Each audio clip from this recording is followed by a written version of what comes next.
Bueno, con respecto a la traumatología, seguimos viendo, en este caso particular, vamos a ver las heridas y vamos a comenzar definiéndolas. Una herida es la consecuencia de un traumatismo que compromete la continuidad del revestimiento cutáneo mucoso y que según el grado de penetración pone en contacto los distintos planos profundos con el exterior. Depende de las características del agente traumático y del tejido receptor. Ahí nosotros observamos un agente traumático que ha estado con suma violencia en un miembro posterior de un equino, que ha vencido la resistencia de la piel y ha provocado una ruptura del tejido cutáneo, poniendo en evidencia en los planos profundos, constituyendo una herida. Es decir, que ha vencido el traumatismo, la resistencia cutánea mucosa. Para poder ir interpretando cada una de ellas es conveniente clasificarla. Las heridas se clasifican heridas punzantes, que se caracteriza porque tiene una sola dimensión, que es la profundidad. El agente es punzante, puede ser un clavo, un alambre. La lesión que producen es mínima, separan los tejidos en vez de seccionarlo. Y lo más grave es que ocultan su verdadera gravedad. Ya van a ver por qué. Es común que dentro de estas lesiones el equino reciba ese tipo de lesiones más frecuentemente porque, digamos, por su característica de tener un punto de apoyo importante, representado por la tapa del casco, donde se enclavan distintos elementos, como en este caso un alambre, que constituye un elemento punzante, que digamos que produce pocas lesiones, pero que consecuencias pueden ser muy graves.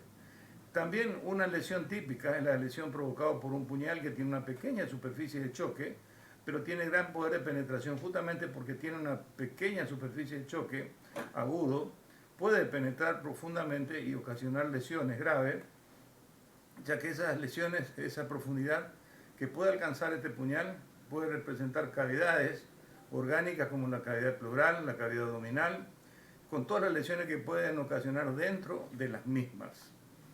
El clavo, en el caso del equino, es una de las lesiones más típicas que se producen en la tapa, y este es un clavo extraído justamente de un caballo que tuvo, digamos, la mala suerte de enclavarse este clavo.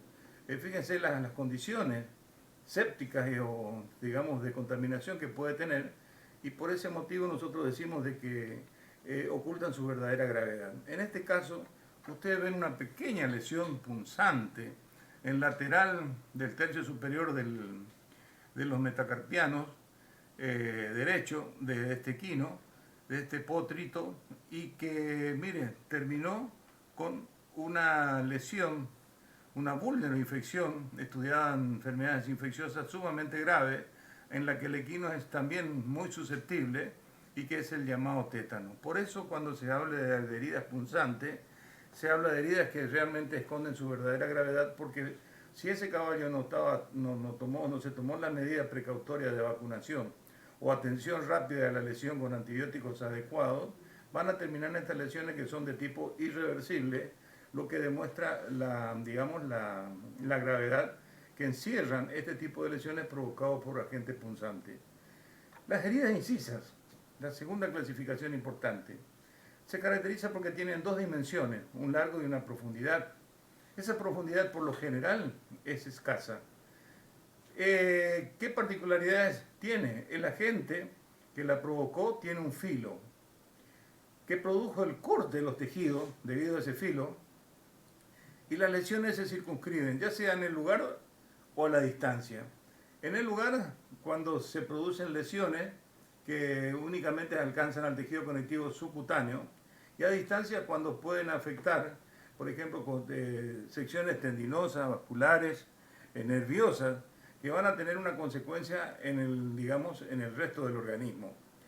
Y la profundidad es importante cuando algunas veces el agente que provoca esta herida inciso tiene también forma punzante, entonces constituye lo que habitualmente se denomina inciso punzante, que son las heridas ocasionadas por cuchillos de hojas angostas o puñales. Eso es importante porque cuando se hacen los informes técnicos en medicina legal debemos aclarar esa particularidad. En este caso ustedes ven una herida incisa típica ocasionada por un cuchillo que solamente ha provocado digamos, un corte con un largo y una profundidad escasa. En este caso particular también ustedes pueden observar, la verdad que una imagen horrorosa, ¿no? Porque a este pobre animal yo lo pude ver y realmente fuera, digamos, un ataque, digamos, solamente por portación de raza, ¿no es cierto?, por ser mestizo o pitbull, que sufrió, fíjense, un horrendo ataque con un elemento cortante, probablemente un machetazo que ha lesionado la piel de la cabeza, donde se ve múltiples cortes, que por supuesto que esto requirió un informe médico, en donde nosotros hemos hecho notar que existen cortes múltiples de una herida inciso cortante provocaba un elemento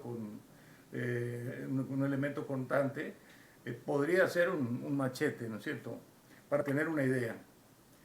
Las heridas contusas, a la solución de continuidad se le agregan las lesiones texturales y vasculares. Es decir, de que la solución de continuidad se produce por un agotamiento de la resistencia elástica de la piel y las presiones excesivas. Esto agrega una gravedad a la herida. ¿Por qué? Porque estas heridas contusas se producen provocando una excesiva transmisión de fuerza hasta provocar la pérdida de la resistencia, lo que hace de que el tejido se desvitalice mucho. Y debido a esa particularidad, dentro de las tres heridas que hemos clasificado, la incisa, la punzante y las contusas son las que tardan más en cicatrizar porque los bordes se encuentran más desvitalizados debido a que el mecanismo de su producción, para poder producirse, han tenido que vencer la resistencia que la piel le opone, por lo que la piel sufre grandes desvitalizaciones, por lo que debemos llevar un control estricto del paciente para evitar complicaciones posteriores. En este caso particular ven ustedes un equino que está manifestando su dolor ya, ¿no es cierto?, por apoyar en pinza y que presenta en la cara anterior de la articulación femorotibio-rotuliana un corte totalmente irregular que fue producido por un corte contuso, y supimos nosotros que el verdadero origen fue el borde obtuso, un cierto rectangular que tienen los paragolpes de los camiones. Entonces fíjense ustedes que fue un accidente en ruta y que no pasó a mayores, probablemente porque el animal en el momento de producirse el accidente no tenía en apoyo el miembro, por lo que solamente ocasionó esta terrible herida contusa, que indudablemente tiene una gran capacidad, va a tener una gran desvitalización de los bordes de la herida, porque ha superado la resistencia de la piel el accidente provocado por un choque violento con un elemento contuso. Entonces va a tardar bastante su cicatrización. También con esta herida, al clasificar y hablar de heridas contusas, hay una herida muy en particular a la que nosotros tenemos que darle mucha importancia, que son las heridas provocadas por un proyectil. Las heridas se las clasifican provocadas por un proyectil por una herida contusa. La herida contusa es una continuidad que se produce por agotamiento de la resistencia elástica de la piel, por una presión excesiva provocada por un cuerpo contundente con elevado peso específico. En este caso específico es el plomo, que actúa en forma violenta sobre la piel y sobre los tejidos más profundos. Y a esa solución de continuidad se le van a agregar lesiones texturales y vasculares. Esta es la típica lesión provocada por un disparo por arma de fuego, y hacemos hincapié especialmente porque ustedes se van a encontrar en la actividad profesional con lesiones de este tipo, en donde van a tener que hacer informe y lo van a tener que calificar a esta herida. Y van a tener que hacer la buena calificación para que el informe tenga contundencia. Ahí vemos nosotros, fíjense ustedes, el tipo de lesión que es una herida contusa y el elemento que lo provocó. Ese elemento contundente un cuerpo de plomo de alto peso específico que provoca una lesión textural y vascular. También otra clasificación que se hacen de las heridas según la cuantía y extensión del compromiso patológico. Muchas veces hay heridas simples, que son las más importantes porque son las que tienen una evolución rápida, y las heridas complicadas. Las heridas simples se caracterizan porque no tienen, digamos, mayor complicación, solamente contaminación bacteriana. Sí, a una hemorragia porque se caracterizan esta herida incisa porque sangran bastante, pero no existe una complicación más severa. Por lo que su reparación rápida facilita enormemente su recuperación también rápida, digamos, de la recuperación rápida de esa herida. Mientras que la herida es complicada, ustedes van a encontrar, ya que existe una complicación. Esa complicación puede ser muy variada. En este caso, es una herida complicada con una miasis. En este caso, también en herido esta herida de este equino presenta otra complicación semejante a la anterior, que es provocada por una miasis, donde ustedes están viendo que está produciendo la eliminación de una larva. Y también ven a esta otra herida una complicación de otro tipo. En este caso, un elemento, digamos, filoso provocó el seccionamiento del tendón de Aquiles y llegó a la profundidad de la articulación tibio-tarsiana, y que puso en comunicación con el exterior superficies tan sensibles como son las superficies articulares. Esto indica que va a haber un compromiso a nivel general. Fíjense, ahí en la reparación se está tomando el tendón de Aquiles para provocar su unión con la porción inferior que ha sido seccionada, y de esa manera ustedes ven, ¿no es cierto?, también lo prominente, lo importante que es este tendón y la importancia que tiene en la biomecánica del paso de todos los animales. Según el sitio donde llega el fondo de la herida puede ser superficial o una herida profunda, penetrante. Por supuesto, las heridas superficiales penetrantes son aquellas que alcanzan solamente el subcutáneo y uno puede ver hasta dónde llega la lesión. Estas lesiones se caracterizan porque generalmente no traen mayor gravedad, mientras que las heridas penetrantes son aquellas heridas que presentan por lo general una pequeña incisión o un pequeño corte de entrada y que dan cabida a un trayecto largo y que habría sido provocado por un elemento inciso punzante, cuya en muchos casos, cuya gravedad nosotros no podemos, evaluar porque no sabemos qué profundidad pudo haber llegado. Habíamos dicho anteriormente que esas heridas penetrantes pueden llegar a afectar cavidades como las cavidades pleurales, ocasionando neumotoras con todos los síntomas que ellos acarrean, o bien pueden afectar cavidades abdominales, atravesando sus paredes y poniendo en riesgo la estructura interna, los órganos internos, ya que los puede dañar tanto al vaso, al hígado, al intestino, lo que demuestra la gravedad que pueden tener ese tipo de heridas penetrantes. Acá vemos nosotros de nuevo esta herida penetrante, ¿no es cierto?, que indudablemente que va a ocasionar en ese paciente una gravedad en la biomecánica del movimiento del paciente. Según el aspecto externo de la solución de continuidad, también nosotros vamos a clasificar en heridas lineales y en heridas anfractuosas. Esto tiene importancia en la recuperación. Esta herida lineal mayormente tiene una buena recuperación porque la irrigación sanguínea va a ser, favorable, va a ser buena en todo el trayecto de la herida. Mientras que por ahí encuentran ustedes estas heridas que son anfractuosas, en las que tienen vértices. Esos vértices están privados de la irrigación sanguínea y muchas veces después en la etapa de recuperación pueden sufrir necrosis, y esa necrosis hacer colapsar la herida. Por eso cuando se realizan la reparación de esta herida, nosotros debemos regularizar los bordes, tratando de eliminar todas las saliencias triangulares que tiene, porque sabemos que ahí la irrigación sanguínea va a ser mínima y pueden sufrir la necrosis provocando luego el colapso de la herida. Por eso es importante tener presentes estos conceptos para poder tratar correctamente a una herida.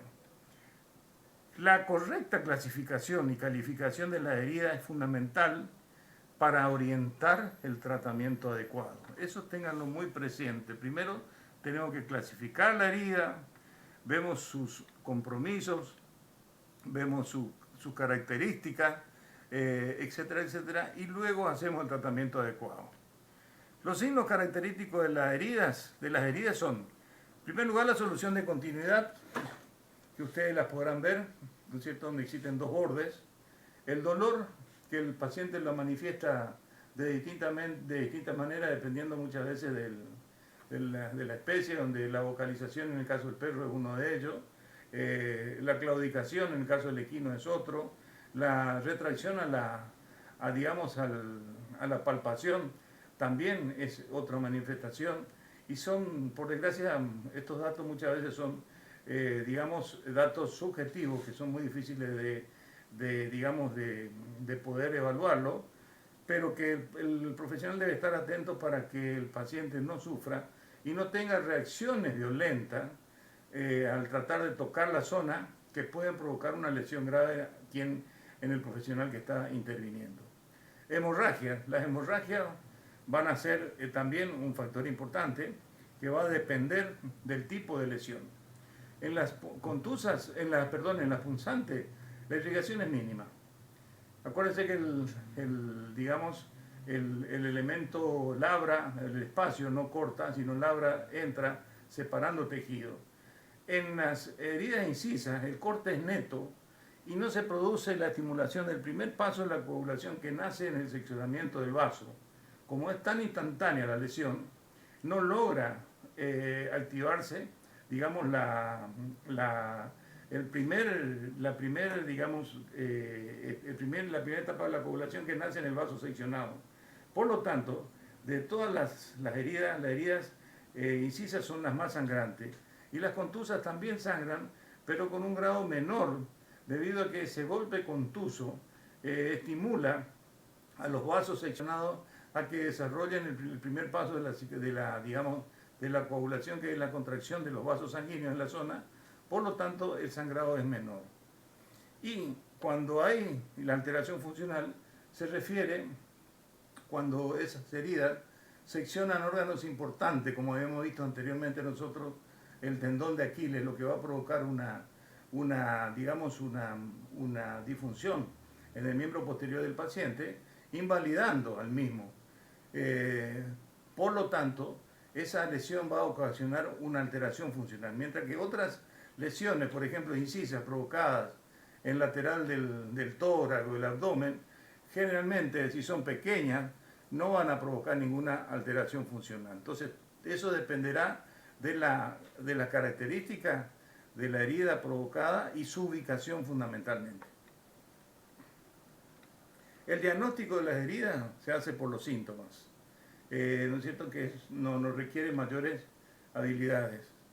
Y pasamos a ver ahora la exploración y el tratamiento inicial de las heridas. Fíjense ustedes que en este caso particular, nosotros estamos hablando de exploración y tratamiento inicial de las heridas. ¿Por qué? Porque cuando ustedes están en presencia de una herida, están en presencia de una hemorragia probablemente. Y uno de los componentes que valen oro en veterinaria es la sangre. Entonces lo que nosotros tenemos que hacer es, en el momento mismo de explorar, ya comenzar a tratar. ¿Qué tratamos? Tratamos de cohibir la hemorragia del paciente. Porque si es muy abundante nos puede costar, podemos estar mirando al paciente y luego la hemorragia abundante nos puede provocar la muerte por anemia. Entonces, a la vez que estamos haciendo la exploración de la herida, ya estamos haciendo algunas maniobras de tratamiento. Y por ese motivo se componen los siguientes pasos. La hemostasia preventiva. Esa hemostasia preventiva se puede hacer de distintas maneras, como es el taponamiento tomando una gasa, un algodón, un trapo, ¿no es cierto? Porque, miren, las emergencias se producen en cualquier lugar y en cualquier momento. Un vendaje compresivo o la utilización de un torniquete.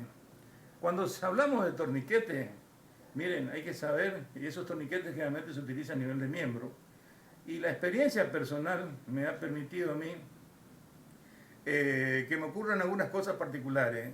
En dos oportunidades, una en un paciente dálmata y en otro en un boxer como el que estamos viendo ahora, que ha sufrido una herida muy semejante en un lugar muy parecido a ambos.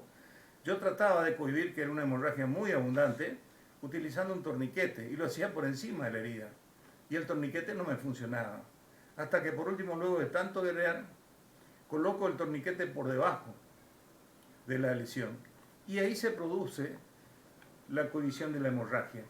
Eso me demuestra que probablemente la lesión fue producida a nivel de una vena importante, que era la que provocaba esa gran hemorragia. En ese sentido, nosotros ustedes pueden ver acá, ¿no es cierto?, la herida importante, ¿no es cierto?, que existe por debajo del pulpejo, y la colocación del torniquete que está por debajo, y con una eficiencia total para cohibir la hemorragia. Entonces, para usar el torniquete, traten de colocarlo y si digamos por encima de la lesión, pero si no le da resultado, háganlo por debajo porque probablemente lo que se haya seccionado, lo que uno piensa siempre que se secciona una arteria, que uno por las características puede llegar a diagnosticar, pero le digo en ese momento y de gran apuro y de emergencia, a veces es difícil distinguir. Entonces, si no les da resultado haciendo el torniquete por encima de la herida, háganlo por debajo de la herida. Luego continúa con la higiene de la herida.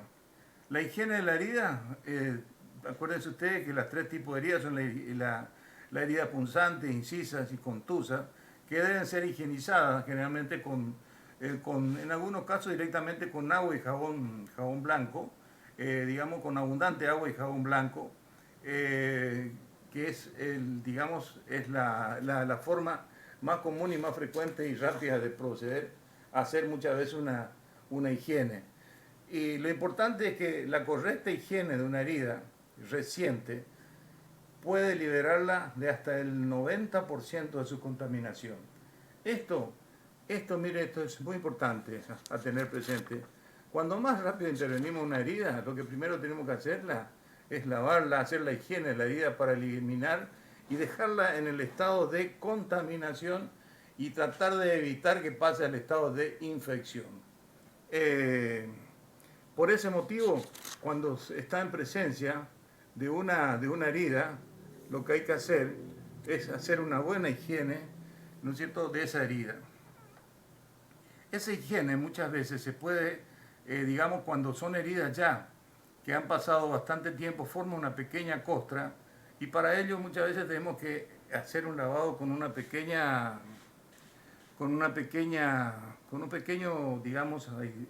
aditamento que lo fabricamos fácil, una solución de cloruro de sodio al que se le agrega un perfum y una llave de 3 vías, y a esa llave de 3 vías se le coloca un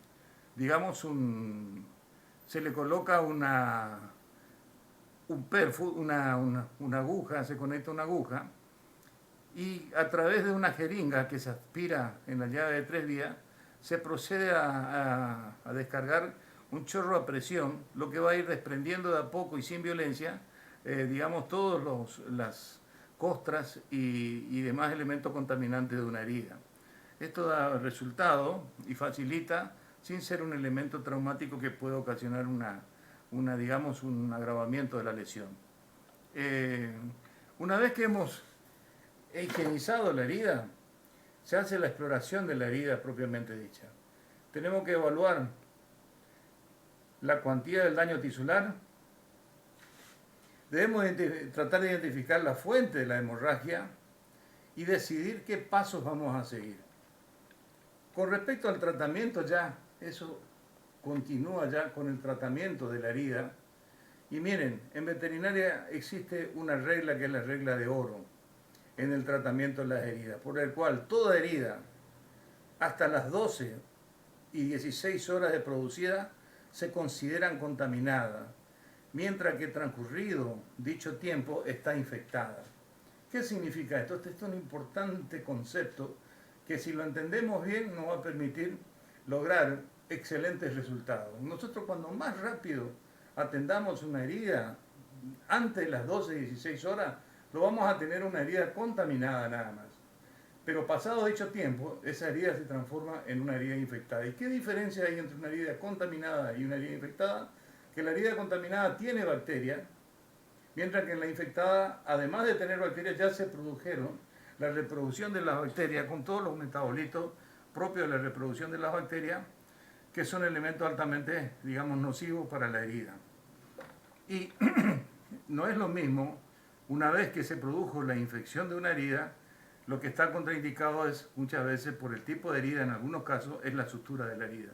Porque vamos a estar encerrando en el interior un proceso infeccioso que va a traer aparejado posteriormente una colecta de secreción purulenta. Entonces, en los casos contaminados, estaría, digamos, totalmente indicada la sutura, mientras que en los casos infectados habría que evaluar la sutura y en muchos casos está totalmente contraindicada la evaluación de la sutura en heridas infectadas. La diferencia, vuelvo a repetir, contaminada existen bacterias nada más. Y esa contaminación dura hasta, en veterinaria, hasta las 12 y 16 horas de producido, mientras que la herida infectada se ha producido, en la herida infectada ya se ha producido la replicación de las bacterias, se ha multiplicado con la producción de todos los metabolitos, digamos, que produce dicha bacteria, que son nocivas para la reparación de dicha lesión. Esta es una herida contaminada. Fíjense ustedes que no existe esta herida si nosotros la higienizamos, le hacemos la antisepsia a la herida y suturamos, vamos a obtener una excelente recuperación. Mientras que esta es una herida infectada, ya ustedes ven la evolución, que existe ya secreción, pero además ya existe evolución de la, digamos, la producción de tejido conectivo. Así que esta es una herida infectada. El tratamiento en sí consiste en hacer la toilette de la herida, la hemostasia definitiva, el tratamiento medicamentoso, la sutura, agregarle procedimientos especiales a la sutura muchas veces que requieren, por las características de la misma, protección de la herida contra automutilaciones y en algunos casos, si es necesario, la inmovilización de los miembros para ayudar a que se produzca la recuperación del paciente. La toilette de la herida. En la toilette de la herida se tienen que hacer algunas maniobras que van a provocar dolor en el paciente. Por lo tanto, es muy importante realizar un abono anestésico. Ese abono anestésico hay que tener presente que muchas veces nosotros lo hacemos en forma equivocada. ¿Por qué? Porque ese abono anestésico se tiene que hacer por fuera de la herida, abordando la herida, digamos, por la piel sana. Y nosotros generalmente es más práctico utilizar los bordes de la herida e introducirlo a través de los bordes de la herida, el abono anestésico. Y de esa manera estamos llegando contaminantes desde la zona de la lesión a la zona del subcutáneo que no está contaminada. Entonces, la anestesia se debe hacer a través de una piel sana. Ya van a ver ustedes cómo se realiza. En este caso particular, ustedes están viendo una herida acá de un equino, en donde se está por realizar la sutura y se le está anestesiando la zona. De esa manera se anestesia la zona para hacer la toilette también. Fíjense cómo se utiliza o cómo se coloca, digamos, el abono anestésico por fuera, utilizando por fuera de la lesión a través de la piel sana. Se crea un abono anestésico, a veces, ¿no es cierto?, cuesta un poquito más, pero con las agujas que existen en la actualidad, se pueden provocar, que tienen muy buen filo, se puede provocar el depósito en cualquier piel de cualquier especie, que aún siendo de mucha resistencia. Ahí ustedes ven que se está colocando por fuera de la herida, directamente en el subcutáneo. La toilette propiamente dicha de la herida consiste en dos pasos fundamentales, la excisión y la exéresis. La incisión consiste en muchas veces proceder a abrir la herida, por eso es importante hacer una anestesia, porque a veces para poder explorar los tejidos más profundos hacemos una división de tejido, escindimos el tejido. y la eliminación consiste en eliminar todo tipo de tejido que está desvitalizado, fundamentalmente los bordes de la herida y los tejidos más profundos que por una falta de irrigación o por un exceso de traumatismo se han desvitalizado y corren riesgo de su recuperación. Y en ese caso se produce la eliminación de ese tejido, fundamentalmente se refieren a los bordes, regularizando los bordes de la herida. La hemostasia, posteriormente se hace la hemostasia definitiva. Esa hemostasia definitiva consiste en usar elementos físicos, quirúrgicos, medicamentosos que pueden ser locales o generales. Dentro de los elementos físicos, nosotros tenemos a los elementos provocados, de hemostasia definitiva, la utilización de electrocauterio. Dentro de los elementos, quirúrgicos, tenemos el uso del el pinzamiento y la posterior ligadura de los vasos. Y dentro de los elementos medicamentosos locales podemos hacer soluciones de 1 en 10.000 de adrenalina, lavando la zona, pero cuidando que no se produzcan. Eso es hacerlo con mucho cuidado, porque la consecuencia posterior de la acción de la adrenalina es provocar una vasodilatación de la zona que va a provocar un nuevo sangrado. Y cuando se habla de hemostasia definitiva general también consiste en inyectar por vía general, generalmente la vía endovenosa, coagulantes como la ciclonamida, por ejemplo, que van a provocar van a colaborar con la hemostasia definitiva también. Con respecto al tratamiento medicamentoso, se utilizan, varias opciones. En primer lugar, los antisépticos, pero cuando usemos antisépticos, que eso es lo que uno ve que utilizan muy frecuentemente, recuerden ustedes que los antisépticos deben ser utilizados únicamente los que no producen irritación en la herida, que son los amonios cuaternarios, la povidona yodo, y que no van a provocar irritación en la herida, porque saben ustedes que la lesión muchas veces es atacada por el antiséptico, produciendo la muerte del tejido también, que ustedes, el tejido somático de la bacteria, como también el tejido somático. También es dentro de los antisépticos que se utilizan son los amonios cuaternarios.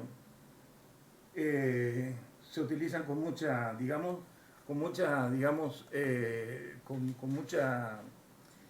éxito. Dentro de los antibióticos, muchas veces el antibiótico se indica para hacer un lavaje final nomás de la herida, y su uso tópico muchas veces no es muy justificado, porque rápidamente se destruye.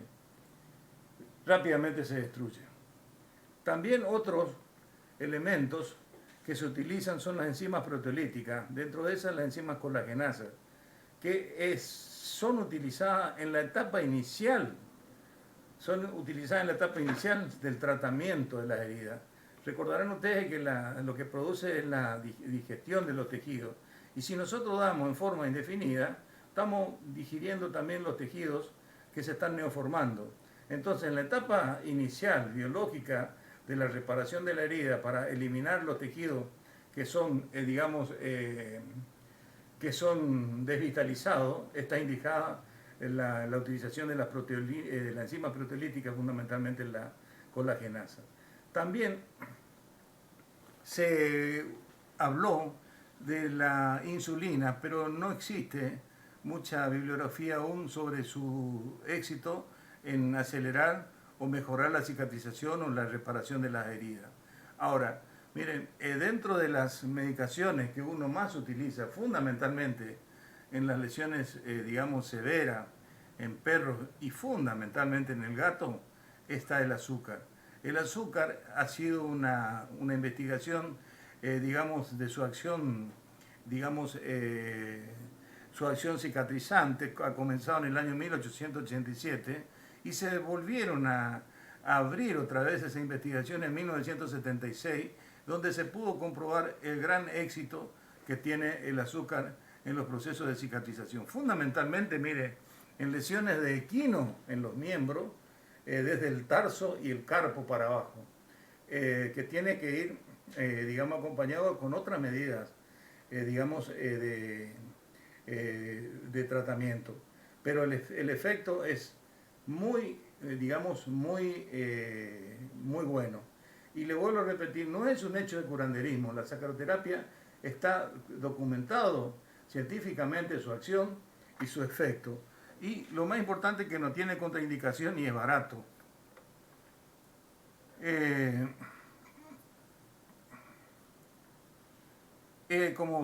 Como volviendo otra vez a, digamos, a repetir, porque me parece que esta parte es una parte muy importante, el tratamiento medicamentoso, recuerden ustedes que todos los antisépticos son citotóxicos y por lo tanto deben utilizarse bien diluidos. Los más indicados son el amonio cuaternario y la povidona de iodo, que debe usarse la povidona de iodo en un porcentaje bajo, entre un 5 y un 10%. Como dijimos anteriormente, los antibióticos se utilizan en un lavado de la herida nada más. Se inactivan rápidamente con la sustancia orgánica, por ello su uso tópico está, digamos, se halla limitado. El azúcar, que es la que tengo mucho interés de explicarle a ustedes y hablarle, se utilizan para aplicarle a cualquier tipo de herida. En especial, miren las heridas supuradas o crónicas, con una cicatrización retardada, siendo en todos los casos de resultado óptimo, sin contraindicaciones y lo más importante, muchas veces digamos, para algunas personas tiene mucho valor lo económico. En este caso particular el azúcar es lo más económico que hay. Y le vuelvo a repetir, no es curanderismo, esto ha sido probado científicamente, utilícenlo, pero tal cual uno enseña acá o lo que enseña la bibliografía, por favor, porque yo he visto y he tenido algunos inconvenientes con el mal uso del azúcar. Y por supuesto, cuando no se usa como corresponde, el uso fracasa el tratamiento. El efecto es muy sencillo, su efecto es por bacteriólisis. Fíjense que por su acción hipertónica, ya que se tiene que usar al máximo la cantidad, el azúcar crea un ambiente hipertónico y que provoca la deshidratación de la bacteria hasta provocar la plasmólisis. Y de esa manera, digamos, se produce el cese de las actividades de la bacteria de dos formas. En primer lugar, reduce la velocidad de reproducción y luego va a provocar la muerte de la bacteria. Por lo tanto, no es que tiene un efecto violento, rápido, sino que llega a un proceso lento. Cuando se utiliza el azúcar en el tratamiento de las heridas es necesario su uso sin otro medicamento como antibiótico o antiséptico. Miren, eso es fundamental que ustedes lo tengan en cuenta. Quizás es interesante agregar un antibiótico o un corticoide en el inicio del tratamiento, pero luego únicamente se utiliza el azúcar. Ni siquiera muchas veces el lavado, solo basta con pasar una gasa, eliminar los agentes contaminantes que presenta la secreción purulenta, por ejemplo, y muchas veces se lava ya cuando existen muchos cuerpos extraños o muchos esfacelos, tejido necrótico que puede, digamos, interponerse entre el azúcar y la herida, interponiendo así el tratamiento. O sea, miren, para que el azúcar tenga resultado, se deben tener en cuenta 3 puntos decisivos. El azúcar debe rellenar por completo el lecho de la herida, es decir, debe existir una abundante aplicación de azúcar. Debe aplicarse con cierta presión para que ocupe todos los espacios. En todo momento se debe procurarse una alta carga o una alta concentración del azúcar. Eso es lo que ustedes tienen el objetivo, la gran cantidad, una alta carga de azúcar, el azúcar común, la azúcar granulada, ¿no es cierto? Esa gran cantidad debe existir en la lesión. Mantener con el azúcar es muchas veces un inconveniente. y se recurre a lugares que puede realizarse el uso de un vendaje que además, por ejemplo, en el caso de los equinos que tienen lesiones en los miembros, debe aplicarse con una ligera compresión, que esa es la base del tratamiento de todas las lesiones de los miembros, desde la rodilla y del carpo para abajo, para evitar una de las complicaciones más graves e irreversibles que tienen ese tipo de lesiones en los equinos, que son los queloides. Muchas veces mantener el azúcar requiere de la habilidad e imaginación, debido a que por la ubicación del tratamiento muchas veces es difícil mantener el vendaje y que muchas veces es respetado por el paciente, por lo que se debe recurrir muchas veces a collar de palo en los equinos para evitar el lamido y collares isabelinos en el perro, cuando no puede ser aplicado, ¿no es cierto?, el vendaje. Miren, al principio la curación se realiza cada 8 horas. Durante las primeras 48 a 72 horas, hasta luego se espacía cada 24 horas. Yo muchas veces en forma práctica, porque sé que el hombre de campo a veces tiene algunos inconvenientes, lo que hago es hacerle, mire, directamente comenzamos con tratamiento cada 24 horas, con buen resultado también. El azúcar, ni bien es colocado, forma un jarabe espeso que se adhiere al apósito y ese jarabe se produce con mayor rapidez dentro de las 72 horas, que se incrementa la secreción. Muchas veces, miren, en estas primeras 72 horas se produce un olor maloliente y que toma la secreción un color amarillento, verdoso, que para que algunos entienden o para cualquiera llama la atención y cree que puede ser producto de una complicación bacteriana con alguna bacteria piosiánica y que intenta detener, digamos, el uso del azúcar. Eso hay que tratar de charlarlo perfectamente bien con el propietario, que es una evolución normal y favorable, ¿no es cierto? Podríamos decir hasta favorable, ¿no es cierto?, de que el azúcar está actuando y desaparece esa acción poco feliz, ¿no es cierto?, dentro de las 48 a 72 horas. La aplicación del azúcar se continúa hasta la cicatrización final. Y miren, muchas veces hay que llevar mucho tiempo. A mí me ha llevado en algunos casos más de 100 días el tratamiento de caballos, pero que se han recuperado totalmente. Y creo que vale la pena 100 días un buen caballo. La acción cicatrizante del azúcar se caracteriza por la gran movilización de macrófagos que produce la limpieza de la herida, lo que favorece la evolución hacia la cicatrización. Miren, en la etapa más avanzada de la cicatrización aparecen en el lecho de herida una capa brillante que forma el aspecto glaseado. Eso es importante que ustedes vean, que aparece una especie de un tejidito de aspecto transparente, brilloso, que eso es muy importante porque indica que la evolución de la cicatrización se está produciendo muy favorablemente. Histológicamente está constituido por una gruesa capa de tejido colágeno que protege de la reinfección y colabora con una formación de un tejido firme, de una cicatriz firme, y está, digamos, evitando la formación del queloide.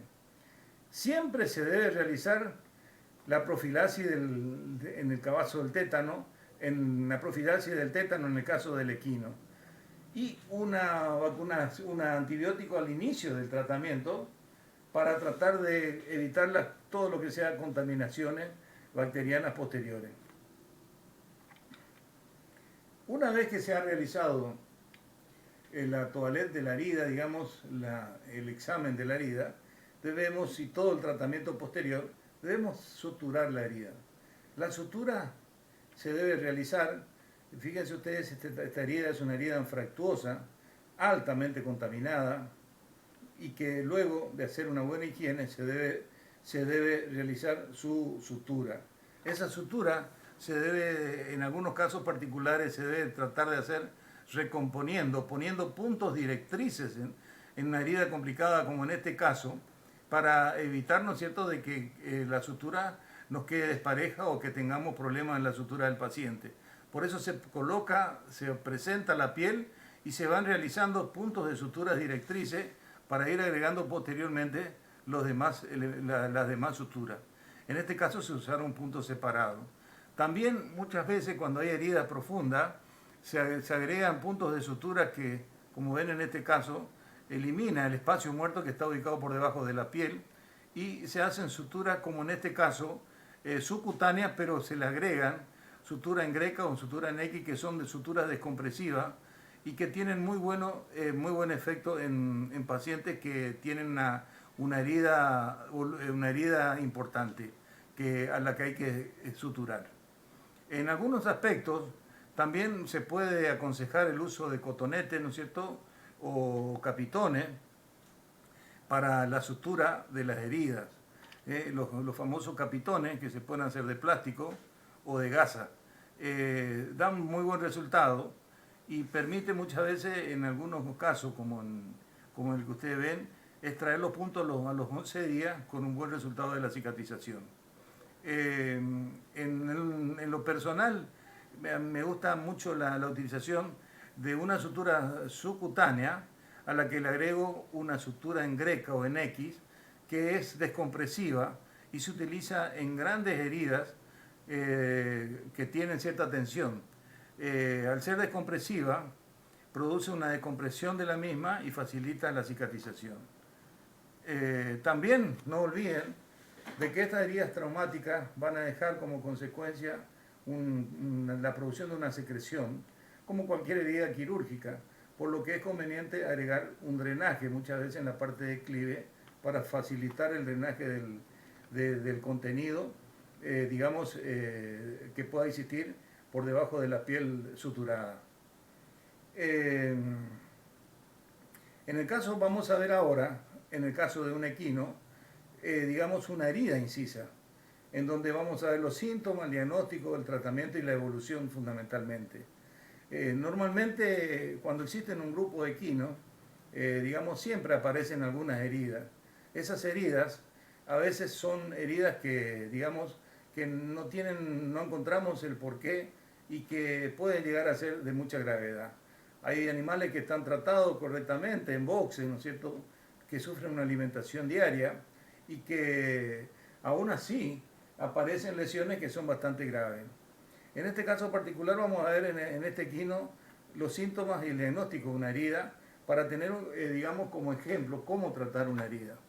Ven una yegua adulta, mansa, por suerte, que presentó una herida en la zona macetérica derecha, producto de un corte, ¿no es cierto?, con un elemento cortante. Indudablemente era un elemento con filo, por suerte con filo interesante porque hizo un corte neto y que fue detectada antes de las 12 horas de su evolución. Entonces esta herida presenta una contaminación bacteriana.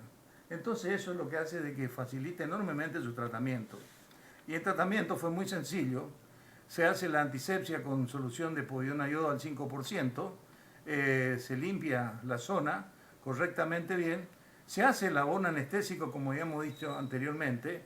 Miren, incluso este paciente está, normalmente uno manejaba el paciente con una mordaza para derivar el dolor y sin embargo esta yegua está soportando sin la utilización de esa mordaza, no reacciona el animal.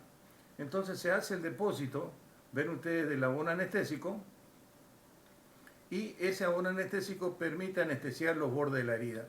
Y otro detalle importante, fíjense ustedes, ese equino se lo va a suturar parado, por supuesto tiene colocado el bozal para un mejor manejo del paciente y se lo sutura en forma parada, así evitando los riesgos del volteo, que en este caso me parece absolutamente innecesario.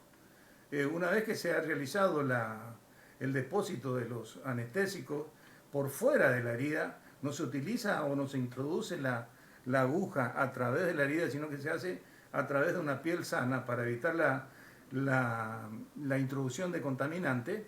Se comienza a suturar. La sutura también a veces tiene algunos secretos que ustedes ya lo vieron en cirugía y anestesiología, pero vale la pena aclarar que se hace, la aguja es lo más importante, es hacerla la aguja con una aguja de hipodérmica 48 en caso de pieles, pieles bastante digamos, suaves, digamos que no sean gruesas, no resistentes como en este caso, o bien en algunos casos cuando la piel es gruesa y opone mucha resistencia se utilizan agujas 40-12 a la que se le pasa un hilo, como ustedes ven, se saca el cono de atrás, se aplasta el tren, la parte posterior y queda la aguja, digamos, preparada para la sutura con el hilo. Y ahí se hace la sutura a puntos separados, con el pie, con el equino en pie, y ven cómo se ha terminado, ¿no es cierto?, la sutura y se ha producido una posición perfecta de la zona. Posteriormente, por supuesto, se cubre con antibióticos el paciente y se ve la evolución de la herida. Por esas cosas de la vida, este animal se volvió a ver a los 4 meses y a los 4 meses se le extrajo los puntos y miren, existían, todavía estaban colocados los puntos y se observa la excelente evolución que ha tenido. Ha tenido una excelente evolución. Pero acá, volvemos a repetir, lo importante es que la herida estaba contaminada, no estaba infectada y que se actuó de inmediato. Esa es la importancia que tienen los tratamientos cuando se practican o se suturan mientras está contaminada.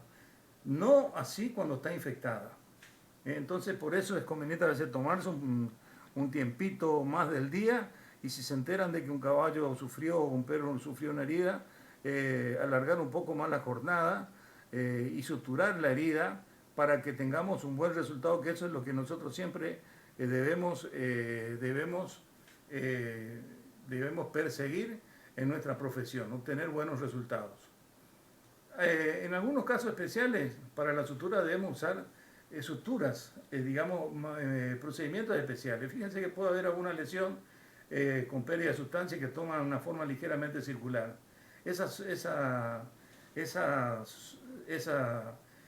herida circular se la transforma en una herida alargada y esa herida alargada tiene que tener un ancho aproximadamente un largo compatible con 4 veces, digamos, el ancho. Es decir, si la pérdida de sustancia es de 1 centímetro, nosotros tenemos que alargar, hacer una eliminación de piel que nos dé 4 centímetros de largo. De esa manera transformamos una herida circular en una herida oval y podemos realizarla, podemos suturarla. En algunos casos también, a mí no me ha dado tanto resultado, me ha dado mejor resultado la anterior técnica, consiste en colocar un punto de sutura en forma que contacte en 3 espadas, en 3 lugares de la lesión circular, y van a ver ustedes que al realizar la sutura se transforma en una herida trebolar. Se cortan, quedan como pequeñas sobresaliencias cutáneas que se denominan orejas de perro, se seccionan a veces las orejas de perro y se le agregan puntos de sutura. Esta no me ha dado mucho resultado, por lo que no la utilizo, pero es como alternativa, se puede tener presente también. También algunas veces la herida toma un aspecto rectangular y si no la tiene, se la transforma en una herida rectangular y se colocan puntos de sutura de colchonero horizontal en los 4 vértices y fíjense ustedes cómo se transforma prácticamente en una herida longitudinal. Y lo que se hace después es agregar los puntos de sutura.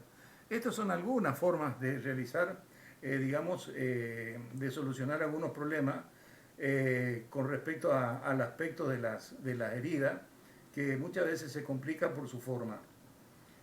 También hay algunas veces que existen en algunos lugares en donde se podría o se repara usando la técnica del colgajo de avance. En este caso particular, esta paciente, esta gata presenta una herida mentoniana, una úlcera mentoniana crónica, y que se eliminó y que necesitábamos cubrir el área de la úlcera con tejido cutáneo. Fíjense, se marca con un lápiz indeleble y se marca el tejido o la forma del colgajo de avance. Ese colgajo de avance tiene que tener 2 veces el largo de la lesión mentoniana y debe tener una base más ancha que la zona anterior. ¿Por qué? Siempre la base de los colgajos de avance deben ser mayores para asegurar la irrigación de este colgajo que va a ser el que va a cubrir la zona a eliminar. No sé si queda claro. Es decir, que nosotros tenemos que tener un colgajo de avance que tiene que ser 2 veces el diámetro del tejido a eliminar, y la base siempre tiene que ser más ancha que la porción libre del colgajo posterior para asegurar una buena irrigación sanguínea. Si esta base es más delgada, el colgajo de avance va a fracasar. Ahí ustedes ven cómo se eliminó, se preparó el colgajo de avance, y ahora se va a proceder a eliminar el tejido, la úlcera mentoniana. Una vez que ustedes tienen la úlcera mentoniana eliminada, realizado el colgaje de avance, se desprende del tejido conectivo bien profundo. Tiene que quedar mucho tejido en el colgajo de avance. Mucho tejido tiene que quedar, porque ese tejido que queda es el que va a dar la irrigación sanguínea. Por eso deben hacer una disección profunda, dejando que quede, vuelvo a repetir, en el colgajo de avance mucho tejido subcutáneo, que es el que va a asegurar la irrigación y la reparación de ese tejido. Y luego se procede a colocar, ahí ustedes ven el colgajo de avance, se colocan 2 puntos de sutura que son puntos de avance que traccionan hacia adelante para descomprimir a los puntos laterales que van a colocarse posteriormente. Luego se colocan los 2 puntos directrices en el extremo craneal del colgajo de avance, y posteriormente se agregan los puntos laterales. Se colocan los puntos laterales. Y de esa manera se da por terminada la cirugía.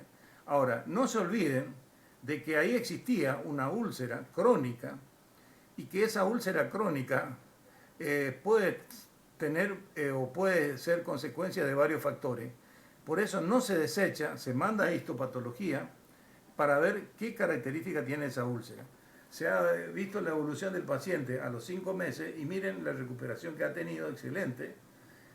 Y también se recibió el resultado histopatológico que ha demostrado que o ha sido diagnosticado como adenocarcinoma de glándulas apócrinas, es decir, que era un tumor ubicado en la zona mentoniana.